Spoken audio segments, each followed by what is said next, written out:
I meet lots of interesting people who I want to help, and the best way for me to give back is to quickly share who they're helping professionally and who they wish they could privately or philanthropically help more. And I help you by keeping the interviews short and sweet. People in my circle can pick and choose who to directly and indirectly help with their business or charitable contributions. Who are you helping?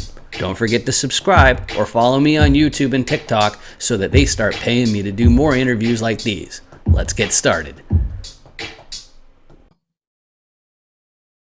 Hey, how you doing? I'm Dan Fredenberg, and this is for Who Are You Helping? Today, I'm joined with Phil Horne. You don't pronounce the E at the end because that sounds a little bit lewd, right? And so, how you doing today, Phil?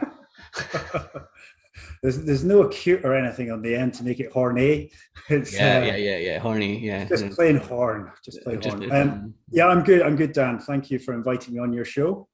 it really is a pleasure. So, for those of you in the audience who've never seen a Who Are You Helping, what happens is that as part of me growing my social media audience, I'm meeting a lot of people who I want to get to know them better, and I'm not really clear where they fit into my business or where they fit into my circle's businesses, but I want to give them a chance to say it for themselves. So, first of all, Phil, could you please introduce yourself for the audience, please? So I'm Phil Horne of LinkedIn to Sales. So I help people to build a highly relevant target audience of their ideal clients, and help them to generate meaningful touch points with that audience, so they generate interest with that audience and conversations. So it's about basically reaching the people who you want to reach, with the message you want to reach, and generating business basically.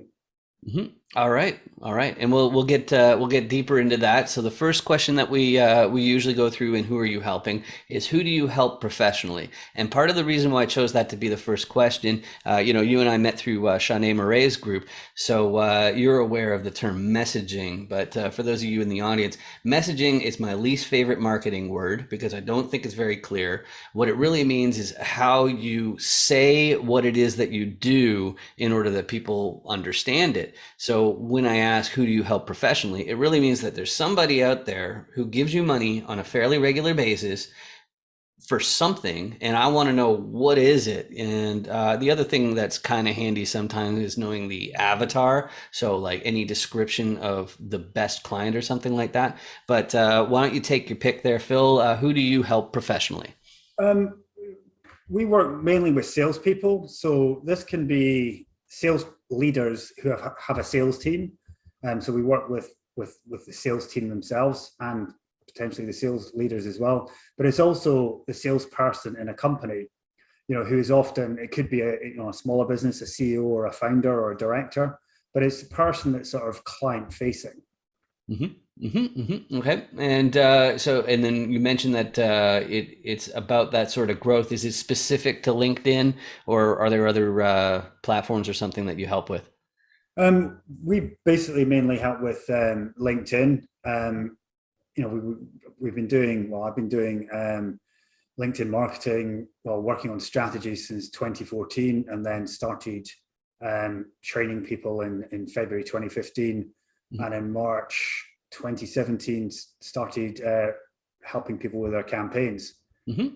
All right. And one thing I know about you in particular when it comes to LinkedIn, like one thing that concerned me about the idea of hiring like a LinkedIn coach or something like that, like I'm aware that because it's software, there's only a finite number of buttons.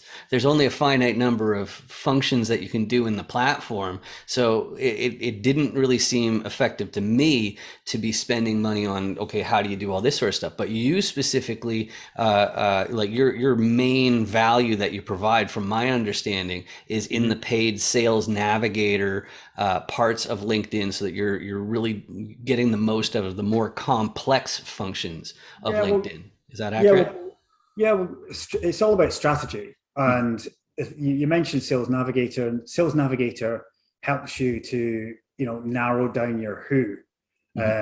Who are they? There's more search filters. You can save multiple searches.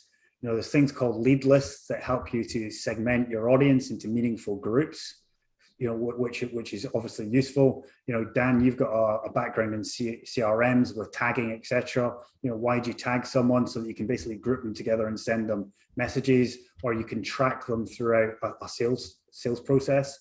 So it's really, I help with the strategic element. So it's about building that audience and filling a funnel. You want to fill it up with the best people that are most likely to buy. And so Sales Navigator really helps with that. With the free account, obviously the search is more limited with what you can do. And you can't track people that easily. You have to take them off into a spreadsheet or something, or a CRM. But we also help with strategic elements of content as well.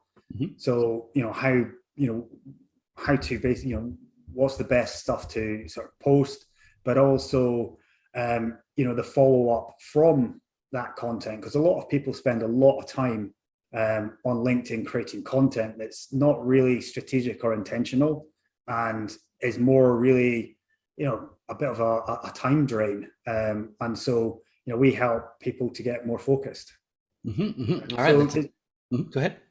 Yeah, so it's combining basically building that audience and basically creating meaningful touch points with that audience. So it's a combination of the two, which and basically tracking those people and helping it, making it easier for clients to actually identify who's best to follow up with. So it's an overall sort of strategy rather than bits of a strategy. Mm-hmm, mm-hmm. Yeah, I love that, because really, if you don't have one, then the other's not really going to be anywhere near as effective, right? It's, you can have the best list in the world, and unless you have a good way to approach them, it's a lost cause, right? Yeah, well, you're not making the most out of your opportunities. So it's about being as effective and getting the best performing campaign. And, I think a lot, disorganization is a complete time drain for lots of people. And what we do is we help people to set up the structures and systems so that they can actually be more, as effective as possible with what they're doing. Mm-hmm, mm-hmm. Beautiful. All right. So the next question, the inspiration from it was from the idea of people being encouraged to shop local, which is a great idea. But if you're from the internet like me, there are huge disadvantages to encouraging people to shop local. So I'm going like, well, what other ways can we make sure that our professional dollars, our business dollars, the professionals we choose, that it makes a bigger positive impact on society? And so the way that I figured out of doing that is I asked my guests, who do you wish you could help more? In other words, who are we helping indirectly when we help you directly professionally? So sometimes it's private, sometimes it's like a volunteer thing, philanthropic, or maybe it's just, maybe you want to earn your time back because you're finding that you don't have enough time with your family, or maybe there's a family member who needs more help than the average person. But who do you wish you could help more? And it's okay to choose the professional avatar again, if that's what it is. Yeah, well, the thing is, I do some volunteer stuff as well. Like I do sort of marketing stuff. Like I help Napier University in Edinburgh, and they've got a growth module on one of their courses, and I've helped them to basically grade students with their sort of strategic thinking. I help I've helped a school in Africa, with the digital side of stuff. But also, from a professional point of view, it's really going back to those who are struggling with their time on LinkedIn and not really being strategic enough. As I said, people do unstructured activities, but they don't get the most out of their time investment. It's about getting the most out of your efforts. So if you spend, there's some people that spend, hours and hours on LinkedIn, but then don't actually have anything to show for it, apart from, from a social perspective. Mm-hmm. So, people that are struggling with their time on LinkedIn and not getting the results is from a professional point of view. But, as I was saying, the volunteer stuff, I keep to my core skills mainly. Mm-hmm, mm-hmm, mm-hmm. Yeah, like me personally, I'd say that there are more ways to do it wrong than there are to do it right. And that's it's a grim thing to say, but that's why I really think you do need to get the help from somebody who's in the business. But Phil, how can people help you specifically? This question I like to think of as like, if there's a genie in the bottle, something like that, and you can ask them for anything. How can the people in the audience right there, how can they help you? Well, if you're talking about genies in a bottle, if anyone's got millions of pounds they want to transfer into my bank account, then that'd be great. But and referring me on to basically people that they think I can help. So those would be people that are active on LinkedIn and might not be getting the results they want, or people that want some strategic and strategic help. But also those salespeople who are my sort of ideal target clients, who aren't actually even using LinkedIn proactively. So people that aren't getting the results, and then people that haven't realized that it's there's great opportunities on LinkedIn. And how do they reach out to help in those public or professional ways? Is it through your website or through LinkedIn specifically, or? Yeah, well, if you search for Philip Horne on LinkedIn, and I should come up there. Or if you go to my website, linkedintosales.com. So, and you'll find out more about what we do and who we've helped and the results we've achieved. All right, beautiful. And so those are the ways that you help people professionally. It's who you wish you could help more. It's how people can help you and how to reach out to help you. But Phil, did you know that if somebody subscribes to my YouTube channel, it helps me? Absolutely. Anyone that subscribes and should do, because obviously you've got I'm probably jumping into the next question, but you're obviously a great guy that's giving people a platform to speak to your audience, and basically hopefully you have some interesting people on, and find out more about people that are active on LinkedIn, and are in Dan's sort of world. So why wouldn't you? Beautiful, beautiful, and it's free too. That's my favorite part. All it means is that that awful button. It's over there somewhere. It's a big red button, and it's ugly, and I hate it. And the only way to click it, and it turns gray, and it's beautiful. Like it's so pretty. It's just like angels, clouds breaking, sun rays, all that kind of stuff. So you subscribe because it's free. I think you're breaking YouTube right now.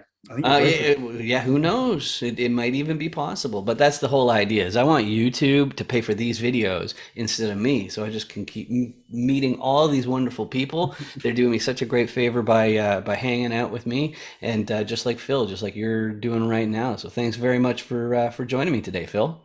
Well, thanks for inviting me, Dan. It's been good fun. Thank you. All right, awesome. And you in the audience, thank you for watching too. We'll see you. Thanks for watching. Hopefully you've learned something, a little bit about marketing on LinkedIn. And if you need help, find me on LinkedIn. All right, beautiful. See ya. I just want to tell you, because I've actually seen your website, Real Estate is a Scam, before, and I loved it. Oh, cool. Yeah, because I think it's really so spot on. There's good stuff, bad stuff in every industry. Yeah, make sure you subscribe, like, and hit that notification bell. For Dan the Man. And thank you. Turn that subscribe button from red like his beard to gray like his beard will be.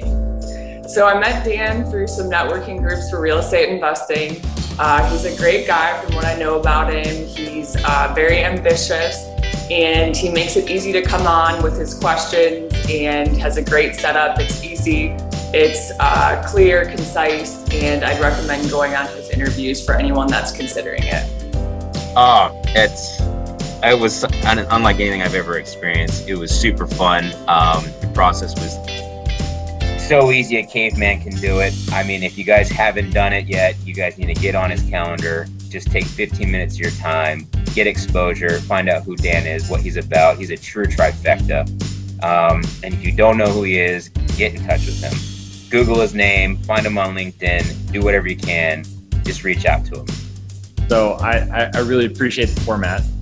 Like I've told you a couple times before, I think it's really great because me personally, I'm very long-winded. I have to purposefully make things more concise, but the way I take things in is I definitely prefer things to be concise and straight to the point and concentrated.